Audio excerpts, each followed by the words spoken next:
બધા મિત્રોને good morning સાથે જય સ્વામિનારાયણ, જય શ્રી કૃષ્ણ, જય માતાજી, જય દ્વારકાધીશ, હર હર મહાદેવ. આપ લોકોનું સૌનું સ્વાગત છે મિત્રો once again Ramani's institute for civil સર્વિસીસની દીકરા આપણી આ ફેમિલીમાં. અને આ ફેમિલીમાં હમણાં આપણે લોકોએ શરૂ કરેલું છે એક નવી સિરીઝ, અને આ નવી સિરીઝનું નામ છે મિત્રો માસ્ટર સ્ટ્રોક. યસ મિત્રો, સેના માટેનો માસ્ટર સ્ટ્રોક સાહેબ હિસાબનીસ ઓડિટર માટેની જે મુખ્ય પરીક્ષા છે એ મુખ્ય પરીક્ષાની અંદર સર તમારા 100 માર્ક્સના કોમર્સના પેપરમાં સાહેબ મિનિમમ 50% પ્રેક્ટિકલ દાખલાનું વેટેજ છે. આ મિનિમમ 50%ના દાખલામાંથી સાહેબ એક પણ માર્ક કપાય નહીં, સાહેબ એક પણ માર્ક કપાય નહીં. એના માટેના પગલાં સ્વરૂપે આપણે લોકોએ માસ્ટર સ્ટ્રોક નામની સિરીઝ શરૂ કરેલી છે. અને એ માસ્ટર સ્ટ્રોકની સિરીઝની અંદર આજે કદાચ આપણો બીજો એપિસોડ છે. અને આ બીજા એપિસોડની અંદર આજે પણ આપણે પહેલા એપિસોડની અંદર જે વાતો કરેલી, સર પહેલા એપિસોડની અંદર જોજો, જે વિદ્યાર્થીઓએ એપિસોડ નંબર 1 નથી જોયો એ લોકો ખાસ જોજો સાહેબ. એની અંદર એકમ પડતર, આ એકમ પડતર નામનું ચેપ્ટર અને પડતર પત્રકના એક એવા મસ્ત દાખલાની ચર્ચા કરેલી હતી કે જે દાખલો જોતા શરૂઆતમાં તો સાહેબ પરસેવો ચડી જાય, આવા દાખલાની આપણે સરળ ભાષામાં કેમ ગણતરી કરાય એની વાત કરેલી હતી. આજના દિવસે આવા જ એક નવા મુદ્દાની ચર્ચા કરવાની છે. તો ચાલો શરૂ કરીએ સમય બગાડ્યા વગર. Master stroke series episode number 2. Episode number 2 ની અંદર આજનો એક્ઝામ્પલ છે, રકમ વાંચીએ છીએ કે મયંક લિમિટેડની મિલકતોની કિંમત 12,70,500 છે. સાહેબ મિલકતોની કિંમત આપી છે, કાંઈ વાંધો નહીં, દાખલો શેનો છે જોયું જશે આગળ. સાહેબ કુલ દેવા 3,70,500 છે. સાહેબ મિલકત આપે ને દેવા જવાબદારી આ બધું આપે એટલે થોડું ઘણું તો મગજમાં આવે સાહેબ આમાં પાઘડી જેવું કંઈક હશે, કાંઈ વાંધો નહીં. સાહેબ સરેરાશ ચોખ્ખો નફો કરવેરા બાદ 1,35,000 છે. સાહેબ સરેરાશ ચોખ્ખો નફો પણ આપી દીધો છે. સારું, એ તો સાહેબ અધિક નફાના 2 વર્ષની ખરીદીના આધારે ગણાયેલી પાઘડી 1,50,000 છે. હવે સાહેબ પાઘડીનો દાખલો છે અને પાઘડી તો તમને આપી દીધી છે, કંઈક ડખો છે, દયા કુછ તો ગડબડ હે. સાહેબ આ ગડબડ વાળા દાખલા જ આપણે માસ્ટર સ્ટ્રોકમાં લેવાના છે. સીધે સીધા દાખલા તો બધાને ફાવે. હલો, સીધે સીધા દાખલા તો બધાને ફાવે. આ ઊંધા દાખલાની વાતું છે, ઊંધા દાખલાની વાતું છે. હમણાં આ ઊંધાને સીધામાંથી એક યાદ આવ્યું, ઊંધાને સીધામાંથી યાદ આવ્યું. હમણાં અમારી ઈવડાઈ એક રીલ્સ બનાવીને મૂકતા હતા. હવે એમાં એ લોકો દેરાણી જેઠાણી બધી ભેગી થઈ હતી. ભગવાનને ખબર શું હતું, એ દેરાણી જેઠાણી ભેગા થઈને રીલ્સ બનાવી. રીલ્સની અંદર એ લોકો એક જ સ્ટેટમેન્ટ બોલ્યા, એ કે ઊંધિયું તો બધાયના ઘરમાં હોય પણ સીધિયું તો તમારા જેવા નસીબવાળાના ઘરમાં જ હોય. ઊંધિયું તો બધાયના ઘરમાં હોય પણ અમારા જેવી સીધિયું કે તમારા જેવા નસીબવાળાના ઘરમાં હોય. થોડીક વાર તો હું ગોટે ચડી ગયો હતો. હાલો, તમને સમજે તમારા નસીબ. આવતા રહ્યો. હવે આ ધંધામાં રોકાયેલ મૂડી પર અપેક્ષિત વળતરનો દર શોધી કાઢો. સાહેબ શું શોધવાનું છે? અપેક્ષિત વળતરનો દર શોધવાનો છે. સાહેબ દાખલો પાઘડીનો છે, અપેક્ષિત વળતર દર શોધવાનો છે. તો પેલા મને એ ગયો સર અધિક નફાનો દાખલો હોય પાઘડીનો, તો અધિક નફાની રીતે પાઘડી ગણવી હોય તો તમારે પાઘડી ગણવા માટેના 5 સ્ટેપ યાદ હોવા જોઈએ. કયા કયા સ્ટેપ બેટા? પેલા હળવે લખું છું. પાઘડી ગણવા માટેનું પહેલું સ્ટેપ એટલે તમારે જોવાનું બેટા રોકાયેલી મૂડી. રોકાયેલી મૂડી, સાહેબ રોકાયેલી મૂડી તમને કઈ રીતે મળે? સર કુલ મિલકતમાંથી કુલ દેવા બાદ કરવાના. કુલ મિલકતમાંથી કુલ દેવા બાદ કરવાના. તો રોકાયેલ મૂડી છે બેટા. હવે અહીંયા કુલ મિલકત આપણી પાસે હતી કેટલી? 12,70,500. એમાંથી કુલ દેવા બાદ કરી નાખીએ બેટા. પાઘડી ગણતી વખતે પેલું સ્ટેપ રોકાયેલી મૂડી આવે. રોકાયેલ મૂડીમાં કરવાનું શું? કુલ મિલકતમાંથી કુલ દેવા બાદ કરવાના. કરીએ બેટા. 12,70,500 માંથી બેટા 3,70,500 બાદ કરો. 70,500 ગયા 12 માંથી 3 જાય તો 9 લાખ વધે. બેટા આ 9 લાખ રૂપિયા તમને શું મળી? રોકાયેલી મૂડી મળી. કાંઈ વાંધો નહીં. બીજું સ્ટેપ કયું આવે? સર પાઘડી ગણવાનું બીજું સ્ટેપ આવે સરેરાશ નફો. હવે સાહેબ સરેરાશ નફો તો ઓલરેડી તમને આપી દીધો છે. સરેરાશ નફો ઓલરેડી આપી દીધો છે 1,35,000. શું આપ્યો છે? 1,35,000 આપ્યો છે. ઓકે, ત્રીજું સ્ટેપ આવે અને ત્રીજું સ્ટેપ આવે સાહેબ એને કહેવાય આપણે લોકો અપેક્ષિત નફો. શું ગણતા હતા બેટા? પાઘડીના મૂલ્યાંકનમાં ત્રીજું સ્ટેપ આવે અપેક્ષિત નફો. અને અપેક્ષિત નફો કઈ રીતે મળે સાહેબ? એ મળે રોકાયેલી મૂડી અને એને ગુણ્યા અપેક્ષિત વળતરનો દર. સાહેબ રોકાયેલી મૂડી ગુણ્યા અપેક્ષિત વળતરનો દર. રોકાયેલી મૂડી છે, અપેક્ષિત વળતરનો દર ગોતવાનો છે. રોકાયેલી મૂડી તો છે, અપેક્ષિત વળતર દર તો ક્વેશ્ચન માર્ક છે બેટા. હવે આ ગોતવા માટે શું કરવું? તો તમારી પાસે આ ત્રણમાંથી એક બે વસ્તુ તો હોવી જોઈએ. તમારી પાસે ત્રણમાંથી બે વસ્તુ હોય તો એક મળે. હવે રોકાયેલી મૂડી છે, વળતર દરે નથી ને અપેક્ષિત નફો નથી. વળતર દરે નથી, અપેક્ષિત નફો નથી. સાહેબ શું કરાય? કોમર્સ એકાઉન્ટન્સીની અંદર ખાસ યાદ રાખવું સાહેબ, મેનેજમેન્ટ એકાઉન્ટ હોય તોય ભલે, એ કોસ્ટિંગ હોય તોય ભલે, ફાઇનાન્સ એકાઉન્ટ હોય તોય ભલે, કે આંકડા શાસ્ત્ર હોય તોય ભલે. સાહેબ જ્યારે કેલ્ક્યુલેશન વાળા દાખલા હોય, પ્રેક્ટિકલ દાખલાનો એક નિયમ યાદ રાખવાનો કે જ્યારે પ્રેક્ટિકલ દાખલામાં ખૂટતી વિગત શોધવાની હોય, કારણ કે આ સાહેબ રકમ છે, ખૂટતી વિગત શોધવાની છે. ખરેખર દાખલો પાઘડીનો છે ને પાઘડી તો આપી છે. સાહેબ ખૂટતી વિગત વાળા દાખલાનો એક યુનિવર્સલ નિયમ યાદ રાખી લેજો. શું યુનિવર્સલ નિયમ? કે સાહેબ જેનો જવાબ આપે ને ત્યાંથી દાખલો શરૂ કરાય. સાહેબ જેનો જવાબ આપે ત્યાંથી દાખલો શરૂ કરાય, તમને વાંધો ન આવે. સાહેબ આ દાખલો છે પાઘડીનો અને પાઘડીનો જવાબ આપ્યો છે. સાહેબ પાઘડીનો જવાબ આપી દીધો છે. પાઘડી આપી હતી 1,50,000 અધિક નફાના કેટલા વર્ષની ખરીદી?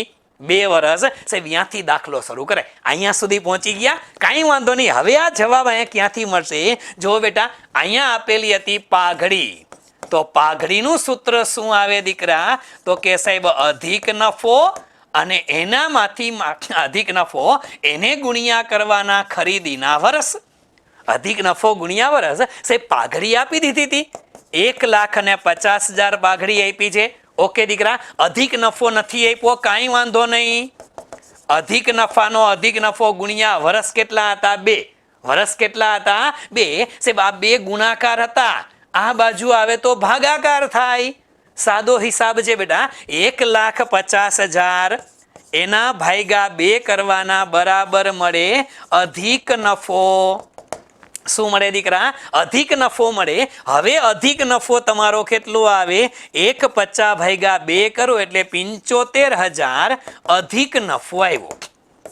કેવો નફો મળ્યો? અધિક નફો મળ્યો. સાહેબ આપણો નિયમ છે, જેનો જવાબ આપે એના સૂત્રમાં કિંમત મુકાય. જેનો જવાબ મળે એના સૂત્રમાં કિંમત મુકાય. અધિક નફો મળ્યો, કરો અધિક નફાના સૂત્રમાં કિંમત મૂકો બેટા. અધિક નફાનું સૂત્ર ખબર છે ને બધાને? હલો, અધિક નફાનું સૂત્ર શું આવે દીકરા? અધિક નફો બરાબર સરેરાશ નફો માઇનસ અપેક્ષિત વળતર. સરેરાશ નફો માઇનસ અપેક્ષિત નફો અથવા અપેક્ષિત વળતર. સાહેબ અધિક નફો તમારી પાસે હતો કેટલા રૂપિયા? અલિયા 75,000 મૂકો. સરેરાશ નફો તમારી પાસે છે અલિયાવ, કેટલો છે સરેરાશ નફો? 1,35,000 મૂકો. સાહેબ સરેરાશ નફો 1,35,000 છે એ આપણી પાસે છે, માઇનસ આવે અપેક્ષિત નફો અથવા અપેક્ષિત વળતર. બરોબર છે? હવે આ માઇનસ છે એને આ બાજુ લઈ જાઓ, બરાબરની આ બાજુ છે તો પ્લસ થાય. 75 પ્લસ છે, બરાબરની ઓલી બાજુ માઇનસ થાય. તો સર અપેક્ષિત નફો બરાબર 1,35 માઇનસ 75,000. આ ગણતરી ફાવે બેટા? અધિક અપેક્ષિત નફો જોતો તો અપેક્ષિત નફો બરાબર 1,35 માઇનસ 75,000. 1,35 માંથી 75 બાદ કરો એટલે 60,000 રૂપિયા આવે. હલો, આ 60,000 શું મળ્યા? અપેક્ષિત નફો મળ્યો. શું મળ્યો? અપેક્ષિત નફો મળ્યો. હવે અલિયા અપેક્ષિત નફો તમારી પાસે હોય, અપેક્ષિત નફો મળી ગયો તો તમને વળતરનો દર મળે કે ન મળે? જો તો આગલી ગણતરીમાં અપેક્ષિત નફાનું સૂત્ર શું હતું બેટા? અપેક્ષિત નફો બરાબર રોકાયેલ મૂડી ગુણ્યા વળતરનો દર. હલો, અપેક્ષિત નફો બરાબર રોકાયેલ મૂડી ગુણ્યા વળતરનો દર. આને હું આગળ લઈ જાઉં છું બેટા, આને આગળ લઈ જાઉં છું, જગ્યા છે એટલે જોજો, ગણતરી લાંબી કરશું.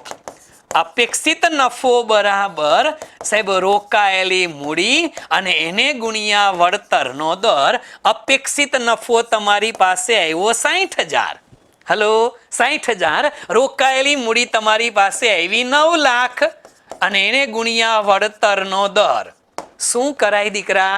આ વળતરના દર એટલે આ 9 લાખ ગુણાકારમાં હતા ને એને આ બાજુ લઈ જાઓ એટલે વળતર દર છૂટો પડે. તો અહીંયા હતા બેટા 60,000 છેદમાં 9 લાખ. આ બાજુ બરાબર વળતરનો દર, પણ બેટા દર હંમેશા ટકાવારીમાં હોય. હાલો, દર હંમેશા શેમાં હોય? ટકાવારીમાં હોય. અને દર ટકાવારીમાં હોય તો ટકાવારી હોય એટલે અહીંયા ગુણ્યા શું કરવા પડે? 100. શું કામ? કારણ કે તમે વળતર દર શોધો છો. શું શોધો છો? વળતર દર શોધો છો. કર નાખો ગણતરી એટલે તમને ખબર પડે. મીંડે મીંડું ઉડી ગયું, 2 મીંડા ઉડી ગયા. અહીંયાથી પાછી 1, 2 ને 3 મીંડા ઉડે, 1, 2 ને 3 મીંડા ઉડે. 60 ભાગ્યા 9 કરો. 60 ભાગ્યા 9 કરો બેટા. 9 છિકે 54 થાય. હા, 9 6 54. 54 ગયા એટલે કેટલા વધ્યા? 6 વધ્યા. વળી પાછા આગો ને 6 પોઈન્ટ, પછી 9 છિકે હાયલું જાય બેટા, હાયલું જાય. 6.67% આવશે. હાલો, હાયલું જ જશે બેટા. 6 6 6 હાયલા જશે. કેટલો? અલા હાલો, આ આવ્યું શું? લાવ, આ આવ્યું શું? અલિયા અપેક્ષિત વળતરનો દર. તમને જે પૂછ્યું હતું ને, અપેક્ષિત વળતરનો દર 6.67%. આ દાખલાનો જવાબ છે બેટા. જવાબ છે સાહેબ. આ દાખલો તમને 3 માર્ક્સમાં કે 5 માર્ક્સમાં પૂછી શકાય.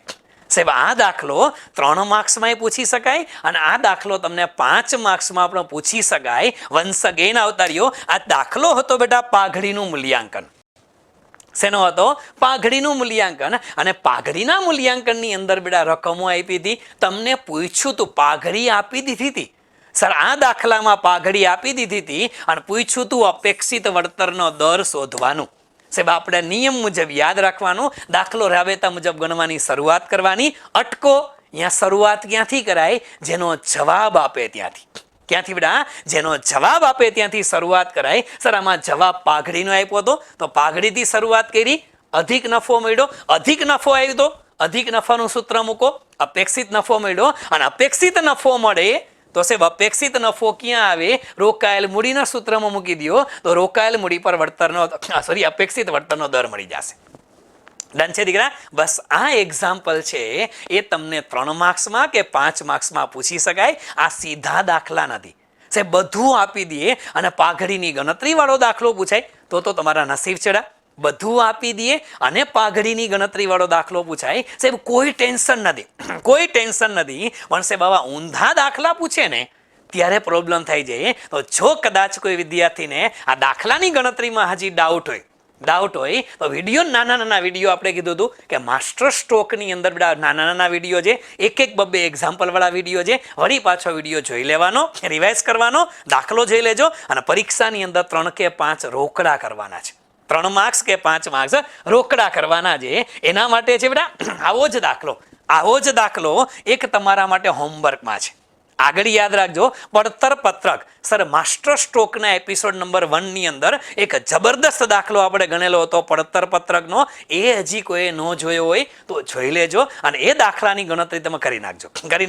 એમાં 2 હોમવર્ક હતા. આમાં એક હોમવર્ક આપેલું છે કે કુલ મિલકતો આપી હતી 9,27,324. કુલ દેવા જવાબદારી 27,324. સરેરાશ ચોખ્ખો નફો 1.38. અધિક નફાના 2 વર્ષની ખરીદીના ધોરણે પાઘડી આપી છે 60,000. સાહેબ અપેક્ષિત વળતરનો દર શોધવાનો છે. આમાં પણ આગલા દાખલાની જેમ જ સાહેબ જે દાખલો આપણે અત્યારે કર્યો એ જ દાખલો છે. રકમ બદલેલી છે. સેલ્ફ પ્રેક્ટિસ માટે ગણી નાખજો બેટા. અને એક વખત આ જેટલી સેલ્ફ પ્રેક્ટિસ આપું છું, જેટલી સેલ્ફ પ્રેક્ટિસ મળે છે બેટા, એ સેલ્ફ પ્રેક્ટિસ કરવા માંડ્યા ને બેટા તો સાહેબ 50% પ્રેક્ટિકલ પૂછાય. કદાચ 50 પૂછાય ને 55, ઓછામાં ઓછું કીધું છે. ઓછામાં ઓછું, વધુ તો નક્કી નથી બેટા. 60 પૂછાય, 65 પૂછાય. સાહેબ જેટલું પૂછાયેલું પ્રેક્ટિકલની અંદર દીકરા યાદ રાખજો કે જો તમે પ્રેક્ટિકલમાં પૂરા માર્ક્સ લઈ આવ્યા ને તો જ સિલેક્શન થવાના ચાન્સીસ છે દીકરા. સિલેક્શન થવાના ચાન્સીસ છે. કારણ કે સાહેબ પ્રેક્ટિકલ એવું છે, 60નું પ્રેક્ટિકલ પૂછાણું તો 60માંથી 60 આવે. 60માંથી 60 આવે. સર ઇંગ્લિશનું પેપર છે 50 માર્ક્સનું આવશે, ગુજરાતી 50 માર્ક્સનું આવશે. ગુજરાતીમાં 50માંથી 50 આવશે. આવે બેટા 50માંથી 50? ના આવે બેટા. અંગ્રેજીમાં 50માંથી 50 આવશે? નહીં આવે સાહેબ. પણ આ એક પ્રેક્ટિકલ તમારા માટે એવું ગેમ ચેન્જર છે કે સાહેબ 50ના પ્રેક્ટિકલ પૂછાના તો 50માંથી 50 આવે. સાહેબ ગુજરાતી અંગ્રેજીમાં 50માંથી 20 આવે ને 22 આવે, 15 આવે. સાહેબ 15 સારું લખો તો 30 આવે. સાહેબ એનાથી વધારે ગુજરાતી અંગ્રેજીમાં અપેક્ષા ના રાખતા. 30 માર્ક્સ 35 માર્ક્સે પહોંચો. સાહેબ 30 ક્યાં 15 20 પહોંચો છો અને આમાં 50માંથી 50 પહોંચો છો. સાહેબ 100% માર્ક્સ મળે ને એવું પ્રેક્ટિકલ છે. એટલે મહેરબાની કરીને પ્રેક્ટિકલ દાખલા ગણવામાં કંજુસાઈ ના કરતા. થિયરી તો થઈ જશે સાહેબ, લખવા માંડશો, લખતા જશો, થિયરી થઈ જશે, પણ પ્રેક્ટિકલ અગત્યના છે. પ્રેક્ટિકલ અગત્યના છે. તો મળતા રહેશો બેટા આવા જ માસ્ટર સ્ટ્રોકની સિરીઝની અંદર આવા અવનવા અટપટા દાખલાઓ સાથે. ત્યાં સુધી રજા આપશો. બધા લોકોનો ખૂબ ખૂબ આભાર. સાથે જય સ્વામિનારાયણ, જય શ્રી કૃષ્ણ, જય માતાજી, જય દ્વારકાધીશ, હર હર મહાદેવ, જય ભારત, જય હિન્દ, જય જય ગરવી ગુજરાત, જય જય ગરવી Gujarat. Thank you so much friends. Thank you.